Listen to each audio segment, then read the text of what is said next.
Bab 4303. Mari kita bertindak, tetua. Hal ini bisa dipelajari lebih lanjut.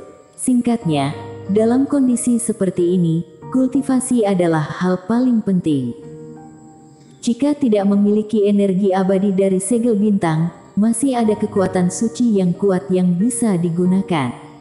Namun, jika kultivasi diri tidak cukup, melakukan segala hal harus sangat berhati-hati. Dari beberapa kali pertarungan sebelumnya, Erik mengalami kerugian dari hal tingkat alam. Setelah pulih, dia segera ingin mencoba mencapai tingkat baru. Namun, dia telah mengaktifkan 45 lubang ilahi pada saat ini dan tidak tahu apakah dia bisa mencapai 2 kegagalan fase penilaian dengan lancar. Setelah memastikan targetnya, tatapan Erik tampak menantikannya. Sebelumnya, dia mengonsumsi buah penembus fase dan akibatnya, semua reiki agung di dalamnya mengalir ke lubang ilahi, yang juga membuat Erik menebak bahwa itu hanya setengah dari tubuh Raja Qin saja. Dirinya hanya bisa mencapai 2 kegagalan fase penilaian setelah 2/3 dari lubang dewa diaktifkan. Pada saat ini, ada begitu banyak energi kehidupan dan energi pencerahan, maka dia tetap harus mencobanya. Dengan lambaian tangannya, sejumlah besar batu roh dan cairan spiritual melayang di ruang pemurnian obat.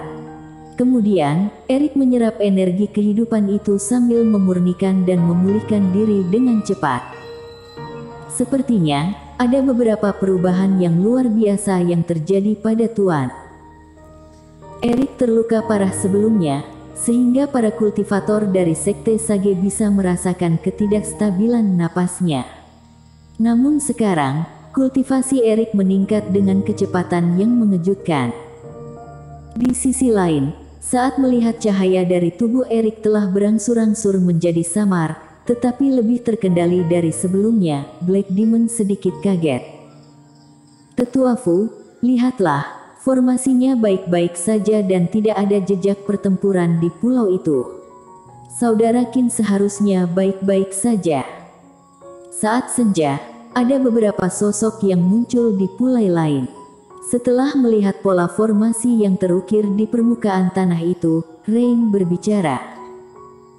Tadi malam, Iblis Fu sangat khawatir dengan keselamatan Erik, jadi dia bersikeras untuk datang melihat apa yang terjadi.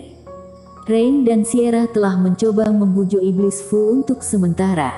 Namun pagi ini, Rain terbang dengan Iblis Fu di sepanjang jalan. Mereka tidak hanya kembali ke tempat formasi sebelumnya digambarkan, tetapi juga menyelidiki 2 formasi secara berturut-turut. Meski tidak mahir dalam hal formasi, Rain masih bisa mengetahui apakah jejak pola formasi itu lengkap dan apakah ada fluktuasi reiki di sekitarnya. Tidak masalah, itu berarti bocah Qin baik-baik saja. Iblis Fu mengamatinya beberapa kali dengan hati-hati dan jiwanya yang tegang akhirnya menjadi santai. Pada formasi yang tidak terpakai itu terdapat aura Erik, yang membuktikan bahwa Erik pernah datang ke sana. Ini adalah formasi besar yang pernah dilakukan teleportasi oleh Erik sebelum diperbarui. Meskipun formasi ini sudah tidak aktif lagi, tetap tidak ada kelainan. Ben dan Benny, apakah kalian merasakan sesuatu? Apakah ada bau darah di sini? Kata Iblis Fu lagi. Tidak ada. Ben dan Benny telah mencoba menyerap dengan teliti, kemudian menggelengkan kepada dengan cemberut. Saat meninggalkan wilayah Poin Bintang, mereka berdua diserahkan oleh Erik kepada Rain. Meskipun mereka mengerti bahwa Erik khawatir jika terjadi sesuatu pada mereka, setelah berpisah dengan Erik dan tidak bisa membantu Erik, kedua saudara itu sangat sedih. Jika tidak ada sesuatu yang di luar dugaan, mengapa dia tidak berteleportasi? Kata Iblis Fu sambil menggaruk kepala. Apakah karena saudara Qin menyadari energi tetua Fu sudah terkuras banyak dan tidak ingin membiarkanmu terus mengukir formasi? Bagaimanapun, Rain sudah lama berkehidupan dengan Erik, dia bisa menganalisis pemikirannya berdasarkan sifatnya. Dasar bocah. Iblis Fu tercengang sejenak, setelah dia memikirkannya dengan teliti, hal itu benar-benar mungkin terjadi. Erik mengetahui keadaan fisiknya dan seharusnya bisa menebak bahwa dia akan terus mengukir formasi jika merasa pihak lain dalam keadaan tidak aman. Oleh karena itu, Erik sengaja tidak menggunakan formasi teleportasi untuk menjamin keamanannya juga merupakan suatu kemungkinan. Teman seiman Lei, aku masih khawatir. Karena kita sudah sampai di sini, bagaimana jika kamu membawaku berkeliling sebentar? Jika bisa memastikan bahwa Erik tidak tertangkap, aku akan tenang. Iblis Fu memohon. Meskipun dia juga memiliki kultivasi fase penilaian, tetapi tidak memiliki fisik, jadi kekuatannya sangat lemah.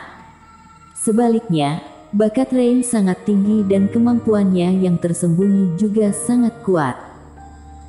Tetua Fu terlalu segan denganku. Aku juga prihatin dengan kondisi saudara Qin dan jika tidak keberatan, tetua boleh memanggilku keponakan Lei, ujar Rain sambil tersenyum. Baiklah, terima kasih keponakan Lei, ujar Iblis Fu dengan berterima kasih. Ho ho. Saat mendengar bahwa mereka hendak mencari Erik di sekitar itu, Ben dan Benny seketika berteriak dengan semangat. Baiklah. Aku tahu kalian juga khawatir dengan saudara Qin, aku pasti membawa kalian. Tapi, kalian harus bersembunyi di dalam ruang permata, karena kalian terlalu besar dan mudah ketahuan. Rain tersenyum dan merasa bahwa saudara Qin benar-benar populer, sehingga memiliki begitu banyak teman baik. Selain dirinya sendiri, Iblis Fu, binatang pemakan besi bahkan Sierra juga mengkhawatirkan keselamatan Erik. Tapi, Tetua Fu, laut warisan ini terlalu besar, kemana kita harus mencarinya? Menurutku, meskipun saudara Qin tidak menggunakan formasi teleportasi, dia seharusnya memiliki rencana sendiri. Bisakah kamu menebak ke arah mana dia akan pergi? Tanya Rain. Dia seharusnya ada di sana. Bocah Qin memiliki formasi teleportasi di sana. Oh ya, dia seharusnya menggunakan formasi teleportasinya sendiri. Iblis Fu memukul kepala sendiri dan mengingat kembali hal tersebut. Masih ada waktu, mari kita lihat ke sana. Rain membawa Iblis Fu dan kedua binatang pemakan besi bersamanya, dan mereka menghilang ke dalam senja. Tetua Gao, langit benar-benar sudah gelap, aku bisa merasakan bahwa manusia darah di sekitar laut darah ini sudah mulai memadat. Di tebing suatu pulau terpencil, Jerik Sue dan seorang kultivator sekte Sage diam-diam mencari Tetua Gao dan melakukan transmisi suara padanya. Bagaimana penyelidikan terhadap iblis jahat itu? Tanya Tetua Gao. Tidak ada yang terjadi. Aku sudah mengikuti perintah tetua dan mengirim seseorang untuk mendekati kabut putih dengan alasan meminta perintah selanjutnya dari iblis jahat itu. Alhasil, setelah menunggu lama, tidak ada suara apapun dari dalam, ujar Jerik. Tetua, hal ini benar-benar aneh. Meskipun dia sedang memurnikan harta apapun, dia tidak mungkin begitu konsentrasi. Apa maksudmu? Tetua Gao mengerutkan kening setelah mendengar ucapannya. Pasti ada sesuatu yang aneh dengan iblis jahat itu, ujar Jerik dengan yakin. Dia berkata bahwa misi baru akan diberikan pagi ini, tapi tidak ada apapun yang terjadi sampai saat ini. Selain itu, dia tidak menyebarkan kerohaniannya dan tidak mewaspadai sekitarnya.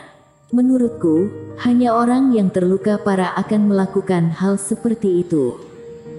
Apakah kalian sudah ingin bertindak? Tanya Tetua Gao. Tetua, ini adalah kesempatan terbaik. Iblis jahat itu terluka parah dan sekarang adalah malam hari. Jika kita bertindak, semua manusia darah akan muncul di sekitar itu, sehingga iblis jahat itu tidak akan bisa melarikan diri. Ujar Jerik dengan semangat. Ketika saatnya tiba, kita kendalikan dia dan rebut kembali semua obat penawar racun dan jiwa hidup. Kita juga bisa mendapatkan benda berharga yang dilindungi cahaya itu. Ini jelas merupakan peluang terbaik bagi kita. Selain itu, ini bukanlah pendapat pribadi aku, semuanya berpendapat seperti itu. Benar, Tetua. Menurut kami, dia tidak memiliki kekuatan untuk melawan, ujar kultivator itu sambil mengangguk. Kita berjumlah belasan orang dan penuh persiapan, membunuhnya akan menjadi semudah membunuh seekor semut. Mari kita bertindak, Tetua. Tetua Gao masih ragu-ragu, apakah iblis jahat itu benar-benar mudah dibunuh seperti apa yang dikatakan Jerick. Bersambung.